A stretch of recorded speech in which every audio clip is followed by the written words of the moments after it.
So I just wanted to do a very quick video on this idea about, again, root cause analysis. And I say this, I think, in every single video. I know I hate the term or the phrase root cause analysis. But I want to talk about how, you know what, you might not need to be doing any root cause analysis. You might think you do, but let's talk about the reality of the situation. This might upset a few people, but unfortunately, it's just the reality of the situation. A lot of organizations spend a lot of time, a considerable amount of time, standing up teams, transformation teams, and bringing together a group of people to go out in the business, whether it's a service or a process or a product, and sort of figure out or determine what the cause of some problem is within that process or that service or that product or whatever the case is.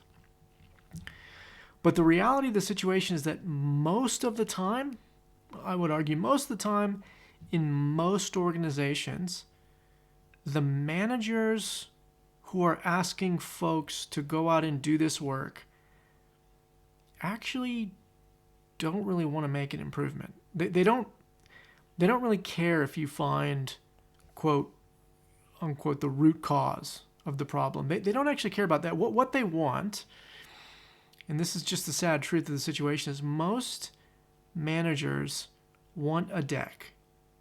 Okay, that's really what they want. They want a PowerPoint presentation to say, to show some infographics and some pictures and maybe to show a couple stats to say, here's the problem.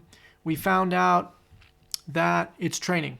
We found out that the root cause of the problem and why that right first time metric is what it is because of training. Okay, that's what they want. They don't actually want to fix the problem. And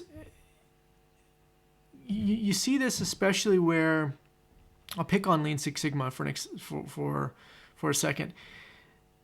Lean Six Sigma is a great one. Okay, if you have a manager who may have worked in an organization that has a decent transformation team, but they themselves have no real experience with Lean Six Sigma, sometimes you'll see these managers come in and they're tasked with going out and, determining the root cause of some problem in the field or some process or some product. If you've got a team of Lean Six Sigma folks, whatever, you could have green belts, black belts, you could have master black belts in that team. The problem is, most of the time, the manager, because they don't understand it and typically don't want to understand it, they don't have the patience for it, they don't really care. Okay, so if you're getting a result and you're actually able to go out there and identify some of the dials, the knobs, the causal attributes that you think you could turn up or down to find out whether or not that's actually creating an outcome, they don't really care about that. What they want is they want to be able to tell their boss that they have worked out the problem and that they're going to put some improvement in place. And they're in their mind, they're thinking, look, by the time this thing comes full circle, comes all the way back around, we're talking about the feedback loop now, one or two things will happen. One, their boss will be gone. Or they may even be gone, the manager themselves. Or the priority within the business will change. Okay? So in their mind, they think, look, I don't really need to solve this problem. No one's going to solve this problem. I was at XYZ Co. I was at, ABC Co. These are two competitors. This problem's always been around. Look, we're not going to solve it here. I just need to be able to put something in the deck to get this person off my back. Okay? But I know, because I've been in this industry, this is a manager thinking, that if I just wait long enough, as the clock ticks and goes around, they'll either be gone, the manager will be gone, or, their boss will be gone, the manager will be gone, or the organization will just lift and shift onto something else, some other priority. And the problem is this happens so often that you almost don't really have to fix anything. Now, I know this probably sounds like I'm being cynical, and it sounds like I sound really negative about this, but unfortunately, it's just the sad truth.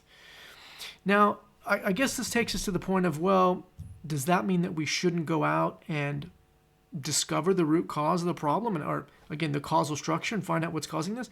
Well, no, look, you can still do that.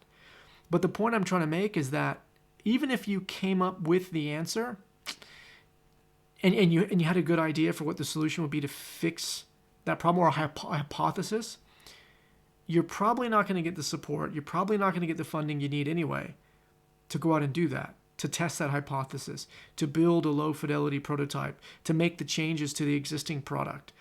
Again, because what will probably happen is the manager, he or she, again, will already have a solution in mind, and they want you, through your efforts, to basically validate the solution they have by reverse engineering the identification of the problem. So in other words, if I have a solution and the solution is an apple, okay, then I need you to tell me that the problem is that I'm hungry and I'm craving fruit, and you've identified that as the root cause of the problem.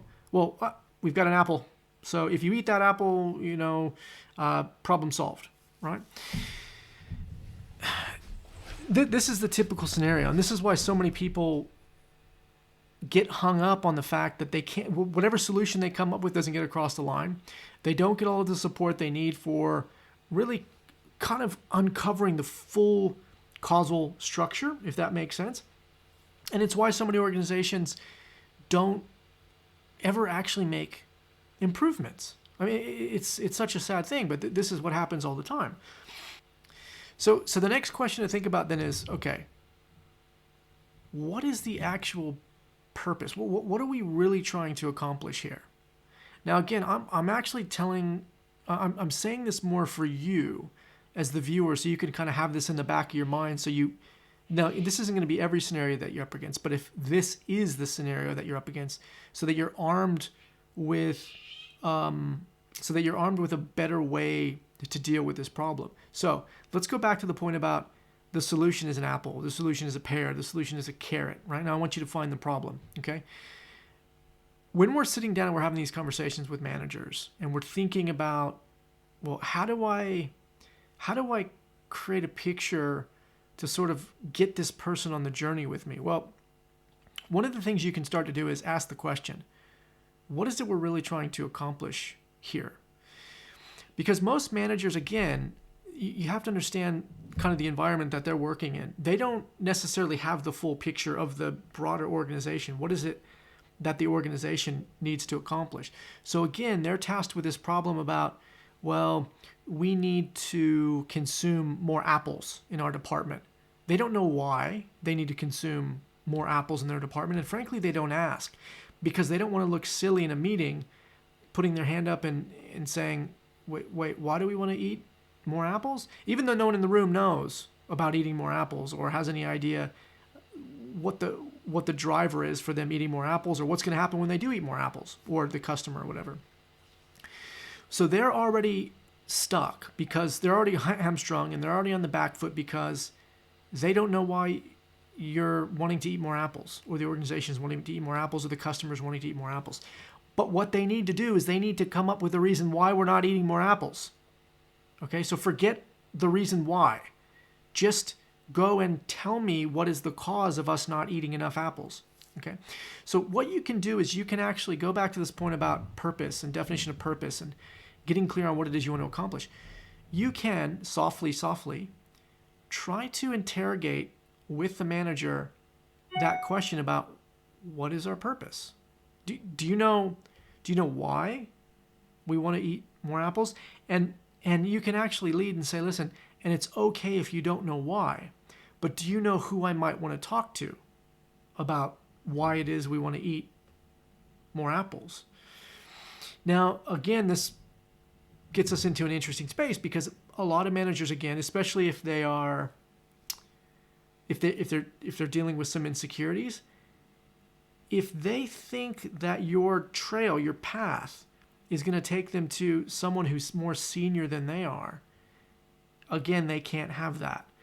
So for instance, you can't say, could I go to your boss, Jane, and have 15 minutes with Jane to ask about what the point of this apple consumption thing is?